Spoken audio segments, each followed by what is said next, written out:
Many, if not most, serious pike anglers use some sort of a quick strike rig when dangling a live or dead bait below a tip-up.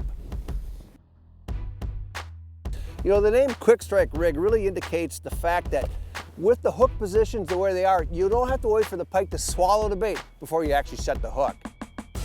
I like the quick strike rig because it improves hookup ratios and it allows me to safely release trophy fish. But there is one problem with the quick strike rig. A lot of times when you get a big thrashing fish at the bottom of the hole, that off hook can grab ice and the results are disastrous. One of the more interesting variations of the quick strike rig is built on a circle, not a straight line like standard ones. Now you can tie them in fluorocarbon. That's what I've got here. This is 40-pound Berkley Trilene 100% fluorocarbon, or you can use steel. But bottom line is what happens when you pull this bait, when a fish grabs this bait, both of these hooks will move together and they'll grab in the same part of the fish's mouth. You're not going to have a loose hook at the bottom of the hole. Whatever style quick strike rig you end up using, make sure you custom fit it to the size bait you're using.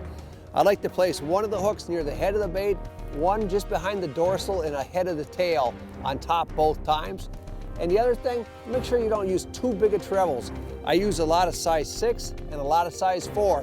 And that's a little bit smaller than you'd think for bigger baits, but I tell you what, they work.